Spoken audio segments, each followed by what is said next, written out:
Hello, so now we are going to see about the controls over the completeness and accuracy of information. So first of all, இந்த ரெண்டுத்துக்கும் அர்த்தம் புரிஞ்சுக்கோங்க முதல்ல. சில நேரங்களில் நான் கிளாஸில் வந்து ஆடிட் எடுக்கும் போது பசங்க என்ன சொல்வாங்கன்னா, நான் எவ்வளோ தடவை அந்த கம்ப்ளீட்னஸ் கத்திட்டே இருப்பேன். ஆனால் அவங்க என்ன பண்ணுவாங்க, சொல்லும் போது கம்ப்ளீஷன் சொல்லுவாங்க. கம்ப்ளீஷன் அப்படிங்கிறது வந்து முடிக்கிறது அப்படின்றது அர்த்தம்.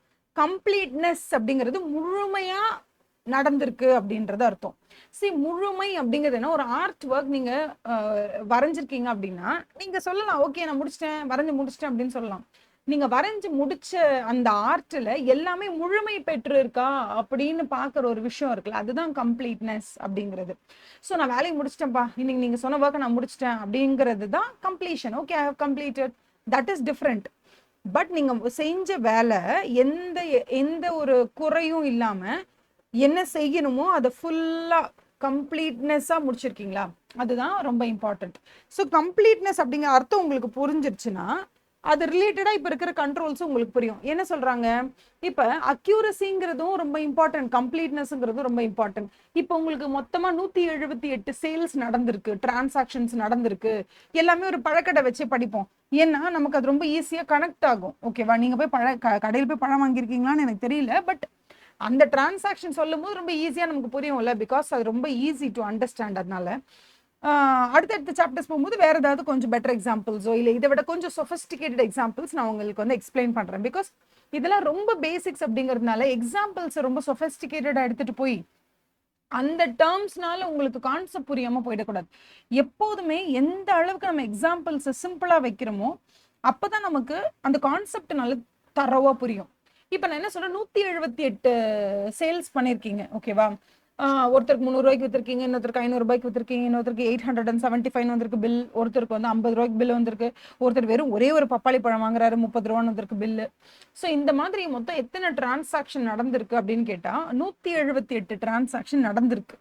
ஆனா நீங்க ரெக்கார்ட் பண்ணது 175 டிரான்சாக்ஷன் தான் ரெக்கார்ட் பண்ணிருக்கீங்கன்னா இங்க என்ன மிஸ் ஆகுது தெரியுமா, கம்ப்ளீட்னஸ் அப்படின்னு சொல்லக்கூடிய நீங்க பண்ண அத்தனை டிரான்சாக்ஷன்ஸனுடைய பதிவும் உள்ள வந்துடுச்சா, டாக்குமெண்ட் ஆயிடுச்சா அப்படின்னு கேக்குறாங்கல்ல, அங்க கம்ப்ளீட்னஸ் மிஸ் ஆயிடுச்சு. Because 170 transactions has been done, but உங்களுக்கு 2 பில்ல காணும், நீங்க 2 பில்ல மிஸ் பண்ணிட்டீங்க. டோட்டலா 176 டிரான்சாக்ஷன்ஸோ ஒரு 175 டிரான்சாக்ஷன்ஸோ மட்டும்தான் நம்ம என்டர் பண்ணியிருக்கோம். அடுத்தது அக்யூரசி. இப்ப அக்யூரசிங்கிறது என்ன அப்படின்னு கேட்டீங்கன்னா, இப்ப நீங்க ஃபார் எக்ஸாம்பிள் ஒரு உங்க கடையில வந்து பப்பாளி பழம், how do you call this, papaya, apple, mango, மால்டா orange, pomegranate, and then you have strawberries, blueberries, kiwi, அப்படி சொல்லிட்டு you have lot of fruits, banana. Okay, நிறைய ஃப்ரூட்ஸ் நீங்க வச்சிருக்கீங்க, லைக் லிச்சில இருந்து டிராகன் ஃப்ரூட்ல இருந்து எவ்ரி திங் யூ ஹேவ். இப்போ என்னன்னா ஒவ்வொரு ஃப்ரூட்டுக்கும் ஒரு யூனிட் ப்ரைஸ்னு ஒன்று இருக்கும்ல, like 1 kg of this is this much அப்படின்னு. இப்போ ஃபார் எக்ஸாம்பிள் மால்டா ஆரஞ்சு எடுத்துக்கோங்களேன், ₹110, pomegranate 160 per kg, mangoes 130 per kg, apples 240 per kg, banana 1 kg of red banana is equal to 100 rupees. அந்த மாதிரி ஒரு ஒரு பழத்துக்கும் ஒரு யூனிட் பிரைஸ் இருக்கும்ல. இப்போ இந்த யூனிட் பிரைஸ் நீங்க 178 டிரான்சாக்ஷன்ஸ் போட்டாலும் ஒவ்வொருத்தருக்கும் பில் அடிக்கும் பொழுது ஆப்பிளோட பிரைஸ் கரெக்டா 240னா 240 தான் வருதான்னு செக் பண்ண வேண்டிய அவசியம் ஆடிட்டருக்கு இருக்கு. பிகாஸ் இந்த 240ங்கிறது ஒருத்தருக்கு 260ன்னு போயிருக்கு, ஒருத்தருக்கு 240ன்னு போகுதுன்னா டெஃபினட்டா ஃபினான்ஷியல் ரிப்போர்ட்டிங்கை இது பாதிக்கும். அப்போ controls over the completeness of data and accuracy of the data is very relevant to audit. Because ஒரு இன்ஃபர்மேஷன் அப்படின்னு சொல்லும் பொழுது 178 டிரான்சாக்ஷன்னா அதனுடைய கம்ப்ளீட்னஸும் ஒவ்வொரு டிரான்சாக்ஷன்ல இருக்கிற யூனிட் பிரைஸ் ஆஃப் த ப்ராடக்டும் ரொம்ப இம்பார்ட்டன்ட். பிகாஸ் இந்த கண்ட்ரோல்ஸ் தான் நம்மளோட ஃபினான்ஷியல் ரிப்போர்ட்டிங்ல இருக்கக்கூடிய, தட் இஸ் ஃபினான்ஷியல் ஸ்டேட்மெண்ட்ஸ்ல இருக்கக்கூடிய பேலன்ஸ் ஷீட்டையோ பிஎன்எல் அக்கௌண்ட்டினுடைய எண்ட் ரிசல்ட்டை கம்ப்ளீட்டா சேஞ்ச் பண்ணக்கூடிய சான்சஸ் இருக்கிறது. Okay, it has the power to change the entire result of PNL account. So ஒரு யூனிட் ப்ரைஸ் ஆஃப் ஆப்பிள்ன்றது வந்து 216 போடுறதுக்கு பதிலாக நீங்கள் 240 போட்டுட்டீங்கன்னா ஒவ்வொரு டிரான்சாக்ஷனுக்கும் 20 rupees you are losing in revenue. So இந்த மாதிரி கண்ட்ரோல் சிஸ்டம்ல அக்யூரசி மிஸ் ஆயிடுச்சு, கரெக்டாக பில்லிங் வரும்போதுன்னா it has relevance with the audit அப்படின்னு சொல்றாங்க. அடுத்த ஹெட்டிங் என்ன கொடுத்துருக்காங்க? Internal control over safeguarding of asset. See again I'm telling you, ஒரு பிஸ்னஸ்க்கு ரெண்டு இம்பார்ட்டண்ட்டான விஷயங்கள் இருக்கு. ஃபர்ஸ்ட் ஒன், நீங்க ஷேர் கேபிட்டலை வாங்கி பிஸ்னஸ் ஸ்டார்ட் பண்ணணும்னா ஃபர்ஸ்ட் உங்களுக்கு ஒரு லேண்டு, பில்டிங்கு, ஒரு ஃபேக்டரி ப்ரிமைசஸ்ன்னு சொல்லக்கூடிய இந்த ஃபிக்ஸ்டு அசெட்ஸ் ஒரு நான் கரண்ட் அசெட்ஸ்ன்னு சொல்லுவோம். ஓகேவா? அதாவது இந்த அசெட்ஸ்ன்னு வச்சுக்கோங்களேன், மொத்தத்தில் இந்த அசெட்ஸ் அப்படிங்கிறது ரொம்ப ரொம்ப ரொம்ப ரொம்ப முக்கியம். ஓகே, ஸோ இந்த அசெட்ஸ் எந்த அளவுக்கு, அதாவது அசெட் சேஃப் கார்டிங் எந்த அளவுக்கு முக்கியமோ அதே மாதிரி ஆப்ரேஷன்ஸும் முக்கியம். அதை வச்சு நீங்கள் பிஸ்னஸ் பண்ணணும். சரி, பிஸ்னஸே நீங்கள் பண்ணலை, அசெட்ஸ் எல்லாம் பத்திரமா சேஃப்கார்ட் பண்ணி வச்சிருக்கீங்க, ஆனால் பிஸ்னஸே பண்ணலைன்னாலும் வேஸ்ட்டு. ஐயோ நான் பிஸ்னஸை விழுந்தடிச்சு பண்ணுறேன், ஆனால் அசெட்டை போய் மிஸ் பண்ணிட்டேனே, யாரோ திருடிட்டு போயிட்டாங்களே, என்னோட இன்வென்டரி யாரோ திருடிட்டு போயிட்டாங்க, இல்லை நாங்கள் ஃபேக்ட்ரி செட்டப் கரெக்டாக தான் வச்சுருந்தோம், பட் அங்கே ஒர்க் பண்ணவங்க நிறைய ஸ்கிராப் ஐட்டம்ஸ் எல்லாம் நிறைய இருக்கும், அதெல்லாம் எடுத்து அவங்களே வித்துட்டாங்க. Like any thing that you miss, asset சைடில் நீங்கள் ஏதாவது உங்க கம்பெனிக்குன்னு ஒரு அசெட் இருக்குன்னா அதை எப்படி நீங்க அக்வயர் பண்றீங்க, அதுல ஒரு கண்ட்ரோல் இருக்கணும். அதை யார் யூஸ் பண்றாங்க, அதுல ஒரு கண்ட்ரோல் இருக்கணும். அதை விற்கிறதுனா கூட டிஸ்போசிஷன் அப்படின்னு சொல்லக்கூடிய, நீங்க விற்கிறதுனா கூட அதை யார் விற்கணும், எந்த விலைக்கு விற்கணும், யாரோட ஆத்தென்டிகேஷனோட விற்கணுங்கிற வரைக்கும் அவ்வளோ கண்ட்ரோல் சிஸ்டம் அந்த இடத்துல இருக்கணும்.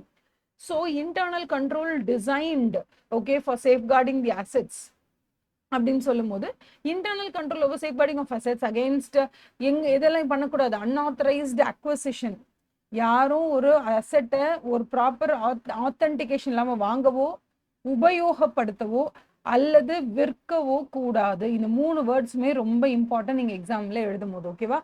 ஸோ இந்த 3மே ஆத்தரைசேஷனோட நடக்கணும். இது 3 அன்ஆத்தரைஸ்டாக நடக்குது அப்படின்னா இதை சேஃப்கார்ட் பண்ணுறதுக்காக சில இன்டர்னல் கண்ட்ரோல் இருக்கும்.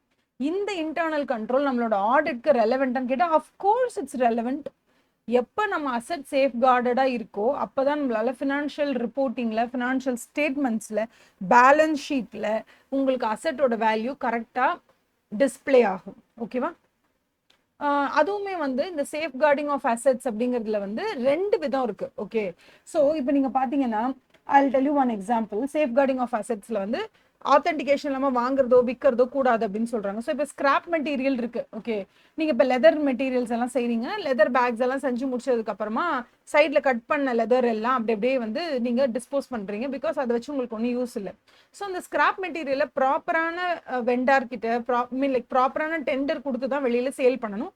ஸ்கிராப் சேல்ஸ் யூஸ்வலி உங்களுக்கு ஒரு ஒரு ஒரு யூனிட் வித்தா உங்களுக்கு 50,000 ரூபாய் வரும் அப்படின்னு சொன்னா, இந்த இடத்துல நீங்க ஸ்கிராப் எப்படி சேல் பண்றீங்க, யாரோட அத்தாரிட்டியோட நீங்க சேல் பண்றீங்க, கரெக்டான மெம்பருக்கு, தட் இஸ் கரெக்டான பார்ட்டிக்கு தான் நீங்க அதை சேல் பண்றீங்களா, அது 50,000 ருபீஸ்க்கு தான் வர்த்தா இல்லை அதுக்கும் மேல வர்த்து இருக்கா, என்ன ஏதுன்றதுல எல்லாம் ப்ராப்பரா கண்ட்ரோல் சிஸ்டம் இருந்ததுன்னா, இந்த கண்ட்ரோல் சிஸ்டம் சேஃப்கார்டிங் ஆஃப் அசெட்காக தான், எந்த டவுட்டும் இல்லை.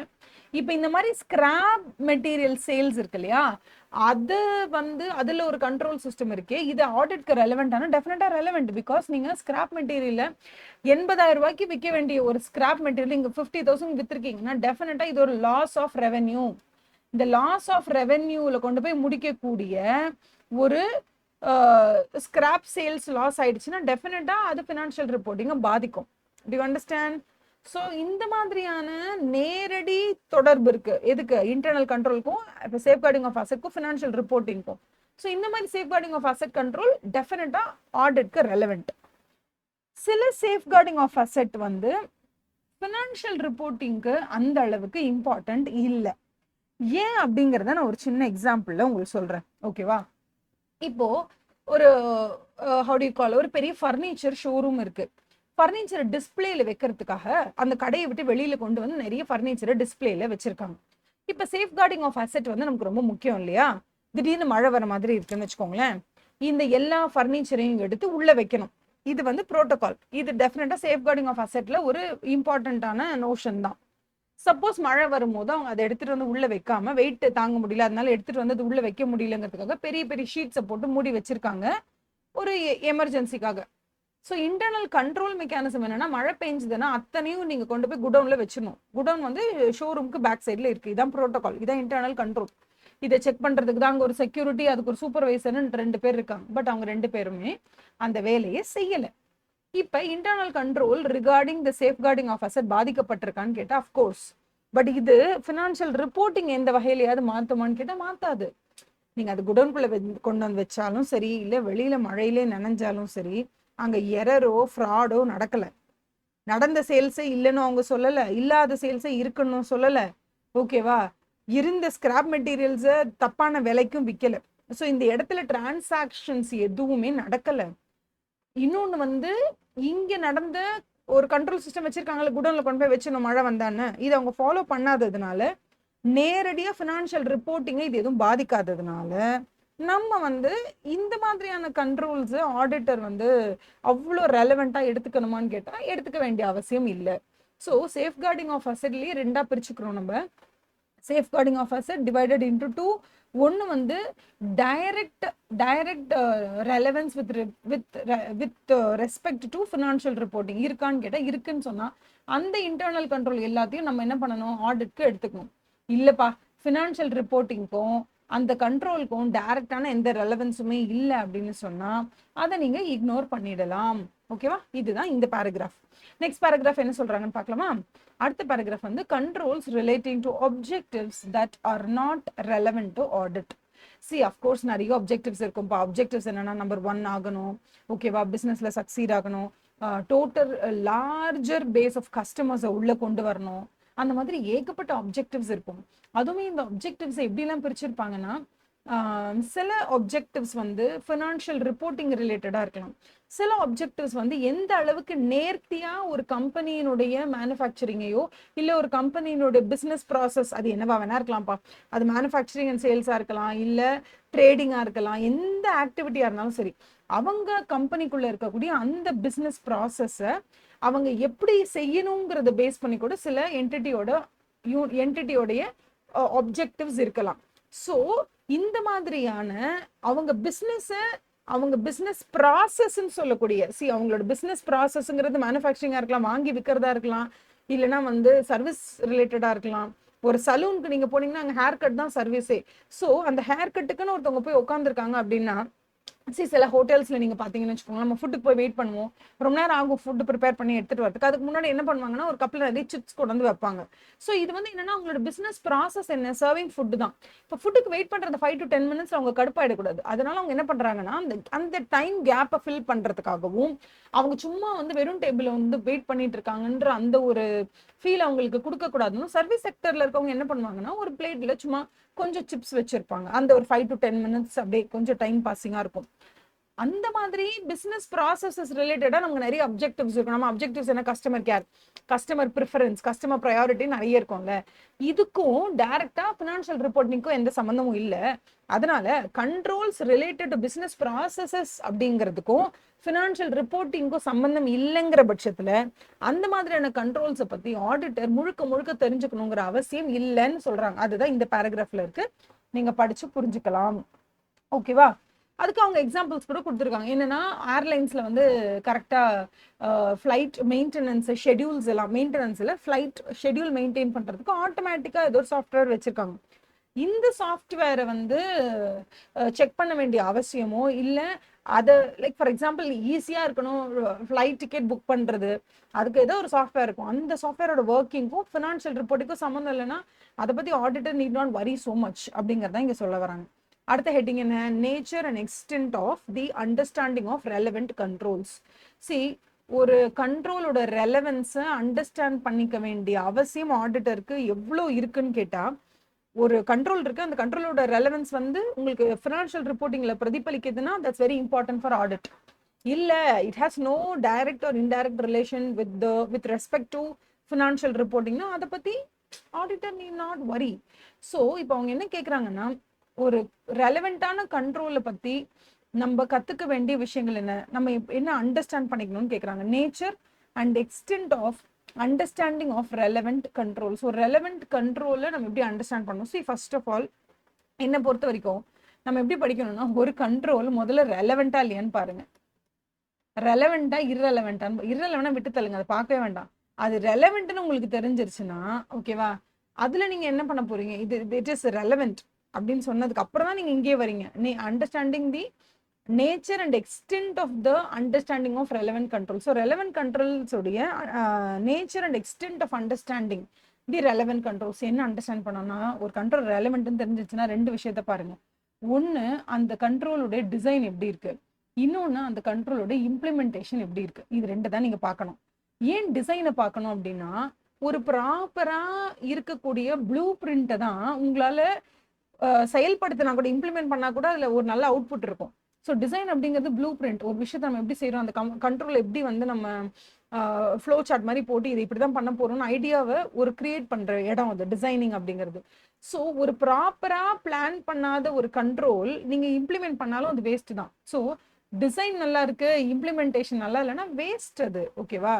இல்ல டிசைன் கேவலமா இருக்கு, இம்ப்ளிமெண்டேஷன் நல்லா இருக்குனாலும் அது வேஸ்ட் தான். ஸோ எப்பவுமே 2 important facets of understanding relevant கண்ட்ரோலுங்கிறது, ஒன்று டிசைனிங் ஸ்டேஜ், இன்னொன்று implementation stage.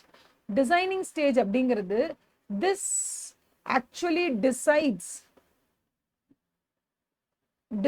the quality of internal control system.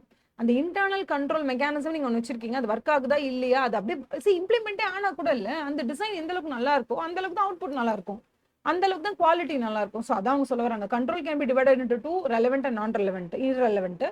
Control ரெலவென்ட்னு உங்களுக்கு தோணிடுச்சு, அதுக்கப்புறம் டிசைன் அண்ட் இம்ப்ளிமெண்டேஷன் 2த்தையும் பாருங்க. ஸோ நீங்க டிசைனை பத்தின நிறைய விஷயங்களை நீங்க வந்து தெரிஞ்சுக்கணும். ஸோ இது தெரிஞ்சுக்கிறதுக்கு நீங்க எப்படி தெரிஞ்சுப்பீங்க? அஃப்கோர்ஸ் ஒரு கண்ட்ரோல் சிஸ்டம் பத்தி நீங்க தெரிஞ்சுக்க வேண்டிய ப்ரொசீஜரே வந்து ரிஸ்க் அசஸ்மெண்ட் ப்ரொசீஜர் தான். அந்த risk assessment procedure and further audit ப்ரொசீஜர்னு இருக்கும். நான் உங்களுக்கு சொல்லியிருக்கேன் எப்போதுமே, risk assessment procedure, further audit procedure, ரெண்டுமே ரேப் ஃபேப்னு. ரேப்புங்கிறது உங்களுக்கு எப்படி வரும்னா, ஒரு அண்டர்ஸ்டாண்டிங் ஆஃப் அன் என்டிட்டி, ஓகேவா, through understanding its environment, internal control எல்லாம் பத்தி நம்ம தெரிஞ்சுக்கிட்டு பண்றது. ஸோ ஒரு என்வாயன்மெண்ட்டை பத்தி தெரிஞ்சுக்கணும் அப்படின்னா நம்ம என்ன பண்ணணும், அவங்களோட இன்டர்னல் கண்ட்ரோலை பத்தி தெரிஞ்சுக்கணும், அவங்களோட என்வாயன்மெண்ட்டை பத்தி தெரிஞ்சுக்கணும்னா நம்ம உள்ள போய் நிறைய கேள்விகள் கேட்கணும், அவங்க கிட்ட பேசணும், டிஸ்கஸ் பண்ணணும், அப்சர்வ் பண்ணணும், இதெல்லாம் பண்ணணும். அப்ப ஒரு கண்ட்ரோல் ரெலவென்ட்னு தெரிஞ்சிருச்சு, அதோட டிசைனையும் இம்ப்ளிமெண்டேஷனும் நம்ம கண்டிப்பா உற்று கூர்ந்து கவனிக்கணும். அப்படி கவனிச்சு நீங்க தெரிஞ்சுக்க வேண்டிய மெத்தட்ஸ் என்னென்னு கொடுத்துருக்காங்க. நம்ம ஆல்ரெடி படிச்சதுதான் என்கொயரி. இன்கொயரினா உள்ள இருக்கக்கூடிய விஷயங்களை யார்கிட்டயாவது கேட்டு தெரிஞ்சுக்கிறது, அதான் இன்கொயரி. நம்பர் 2 அப்சர்வேஷன், போய் அமைதியா நின்று கவனிச்சுட்டு வெளில வந்துருங்க, இது அப்சர்வேஷன். 3வது அங்க இருக்கக்கூடிய papers, books of accounts, documents, evidence எல்லாத்தையும் வாங்கி பாருங்க, இதுக்கு பேரு இன்ஸ்பெக்ஷன். 4வது எந்த டிரான்சாக்ஷன் வேணாலும் எடுத்துக்கிட்டு அதை ஃபைனல் எண்டு டிரான்சாக்ஷன் ஏதோ ஒன்று இருக்கும், ஒரு அமௌண்ட், அதுல இருந்து சோர்ஸ் டாக்குமெண்ட் எங்க இருக்குன்ற வரைக்கும் நீங்க அப்படியே ரிவர்ஸ்ல போய் பாருங்க. இதுக்கு பேரு ஆடிட் ட்ரைல் ஆர் ட்ரேசிங் த டிரான்சாக்ஷன்ஸ் சொல்லுவாங்க. ட்ரேசிங் த டிரான்சாக்ஷன்ஸ் இதெல்லாம் பண்றது மூலியமா நீங்க எதை வந்து நீங்க ரெலவென்ட் கண்ட்ரோல்னு நினைக்கிறீங்களோ அதோட டிசைனையும் இம்ப்ளிமெண்டேஷனையும் தெரிஞ்சுக்கிறதுக்கான 4 வழிமுறைகள். Number 1 is enquiry, number 2 is observation, inspection and tracing the transaction. இது 4த்துக்கும் ஹெட்டிங் என்ன கொடுப்பாங்கன்னா, ரிஸ்க் அசஸ்மெண்ட் ப்ரொசீஜருக்கான methods to assess the risk அப்படின்னு சொல்லுவாங்க. ஸோ இன்கொயரி மட்டுமே பத்தாது, எல்லாத்தையும் தெரிஞ்சுக்கிறதுக்கு அப்சர்வேஷன், இன்ஸ்பெக்ஷன் இது எல்லாமே ரொம்ப முக்கியம் அப்படின்னு சொல்றாங்க. இன்னொன்று, ஒரு கண்ட்ரோல் எப்படி இருக்குன்றத நீங்க வந்து செக் பண்றீங்கன்னு வச்சுக்கோங்களேன், டெஸ்டிங் பண்றீங்க. So your testing your testing 2 things. நான் சொன்ன மாதிரி தான் டிசைனையும் பார்க்குறீங்க, இம்ப்ளிமெண்டேஷனையும் பார்க்குறீங்க. ஸோ டிசைன் அண்ட் இம்ப்ளிமெண்டேஷனை டெஸ்ட் பண்றீங்கன்னா அது ஓகே கரெக்டாக மே மாதம் 1ஆம் தேதி, மே மாதம் 2ஆம் தேதி போறீங்க, போயிட்டு எல்லாம் செக் பண்றீங்க, கண்ட்ரோல் நல்லா ஒர்க் ஆகுது அப்படின்னு சொல்லிட்டு நீங்க வந்துடுறீங்க. நீங்க கண்ட்ரோல் எப்படி இருக்கு, டிசைன் எப்படி இருக்குன்னு செக் பண்ண போன அன்னைக்கு ராமமூர்த்திங்கிறவர் தான் அங்கே வேலை பார்த்துட்டு இருக்காரு. அவர் ரொம்ப கேலிபர் நிறைய இருக்கிறவர், அவர் ரொம்ப உத்தமமானவர், ரொம்ப ஆனஸ்டி, இன்டெகிரிட்டிக்கெல்லாம் பேர் போனவர். அவருக்கு கீழே அந்த மேனேஜ்மெண்ட் இருக்கிற வரைக்கும் அவருடைய கண் பார்வையில தான் எல்லா கண்ட்ரோலுமே மேனுவலா அவர் தான் பார்த்துட்டு இருந்தாரு. ஸோ அவர் இருந்த வரைக்கும் டிசைன் இம்ப்ளிமெண்டேஷன் பக்காவா இருந்தது. நீங்க டெஸ்ட் பண்ண டேட்டு மே 2, அவர் ஏப்ரல் 10க்குள்ள ஏதோ ஒரு காரணமா கம்பெனி விட்டு வெளில போயிட்டாரு, ஏதோ ஒரு காரணத்தினால. ஏப்ரல் 10க்கு அவரை ரீப்ளேஸ் பண்றதுக்காக உள்ள வந்தவர் வந்து வேற ஒரு ஆளுன்னு வச்சுக்கோங்களேன், ஓகே, சுரேஷோ ரமேஷோ யாரோ ஒருத்தர் உள்ள வந்திருக்காங்க. அவங்களுக்கு அந்த அளவுக்கு கேலிபரோ எக்ஸ்பீரியன்ஸோ பத்தல. அதனால அவங்களுடைய கமாண்டிங் பவருக்கு கீழே, சுரேஷ்க்கு கீழே நடந்த எந்த ஒரு கண்ட்ரோலுமே அந்த அளவுக்கு ஒரு குவாலிட்டியா இல்லை. எப்படி ராமமூர்த்தி அதை டேக் கேர் பண்ணி வந்தாரோ அந்த அளவுக்கு சுரேஷால பண்ண முடியலன்னா, நீங்க மே 2ஆம் தேதி இன்டர்னல் கண்ட்ரோல டெஸ்ட் பண்ணிருப்பீங்க, அதுக்கப்புறம் அதோட டிசைனை டெஸ்ட் பண்ணி எல்லாம் பக்காவா இருக்குன்ற பேசிஸ்ல நீங்க பாட்டுக்கு ஆடிட்டை ஸ்டார்ட் பண்ண, அதுக்கப்புறம் சுரேஷ் வந்து அவருடைய கண்ட்ரோல் கீழே ஒண்ணுமே இல்லாம நாசமா போனதுக்கு அப்புறமா இது என்ன பண்றது? அப்ப அவங்க என்ன சொல்ல ட்ரை பண்றாங்கன்னா, நீங்க ஆடிட் பண்ணும்போது எப்போதுமே மே 2ஆம் தேதி நீங்க ஒரு audit of an internal control பண்ணும்போது, ஓகே இன்டர்னல் கண்ட்ரோல் நல்லா இருக்குன்னு நீங்க சொல்லிட்டீங்கன்னா, இது வருஷம் ஃபுல்லா நல்லா இருக்கணுங்கிற உத்தரவாதம் எப்போ உங்களுக்கு கிடைக்கும்? இது ராமமூர்த்தி தான் வருஷம் ஃபுல்லா இருந்தா தான் உங்களுக்கு கிடைக்கும்ல. சப்போஸ் ராமமூர்த்தி போயிட்டாரு, வேற யாராவது வந்துட்டாங்கன்னா அது எப்படி உங்களுக்கு கிடைக்கும்? கிடைக்காதுல்ல. அதனால எந்தெந்த இன்டர்னல் கண்ட்ரோல் நீங்க ஓகேன்னு ஃபிக்ஸ் பண்றீங்களோ அது மேனுவலா நடக்குதா, ஆட்டோமேஷனா நடக்குதான்னு பாருங்க. ஆட்டோமேஷன்னா அந்த வேலையை மிஷின் செய்யுதுன்னு அர்த்தம். மேனுவல்னா அது ஒரு ஆளுடைய பவருக்கு கீழே தான் இருக்கு. அவர் மாறிட்டா எல்லாமே மாறிடும்னு அர்த்தம். ஸோ மேனுவலா இருக்கிற இடத்துல உங்களால ஒரு ப்ராப்பரான ஒரு ஒரு கன்ஃபர்மேஷனை கொண்டு வரவே முடியாது. இதுவே ஆட்டோமேட்டடா இருந்ததுன்னா அங்க அந்த இடத்துல நீங்க டெஸ்ட் பண்ணும்போது அந்த கண்ட்ரோல் நல்லா ஒர்க் ஆகுதுன்னு உங்களுக்கு ஃபீல் ஆச்சுன்னா, okay feeling in the sense அது உங்களுக்கு கன்ஃபார்ம் ஆச்சுன்னா, கண்டிப்பா அது வருஷத்தோட இறுதி வரைக்கும் அது ஆட்டோமேஷன் மோட்ல இருக்கிறதுனால மே 2 உங்களுக்கு என்ன கன்ஃபர்மேஷன் கிடைச்சதோ அதே கன்ஃபர்மேஷன் அந்த வருஷத்தோட கடைசி வரைக்கும் இருக்கும். ஏன்னா இது கம்ப்ளீட்டா ஆட்டோமேஷன் அப்படின்னு சொல்றாங்க. ஓகேவா? அதோட இந்த ஹெட்டிங் முடிஞ்சிச்சு. அடுத்த ஹெட்டிங் வந்து risk that require special order consideration. அதே மாதிரி கம்பெனி ரன் பண்ணும்போது சில ரிஸ்க் எல்லாம் இருக்கு. இந்த ரிஸ்க் எல்லாம் ரொம்ப ரொம்ப ரொம்ப முக்கியம். மற்ற ரிஸ்க்கை விட இந்த ரிஸ்க் ரொம்ப இம்பார்ட்டன்ட். ஸோ இந்த மாதிரியான ரிஸ்க்கை நீங்க வந்து டேக் கேர் பண்ணும்போது நீங்க இன்னுமே ஸ்பெஷலான எஃபர்ட்டும் கேரும் போடணும்னு சொல்றாங்க. அந்த மாதிரியான ரிஸ்க்கை தான் நம்ம அடுத்த செஷன்ல டிஸ்கஸ் பண்ண போறோம். Thank you so much. Have a nice day. Please do subscribe and help me grow. Thank you so much. Bye. Have a nice day.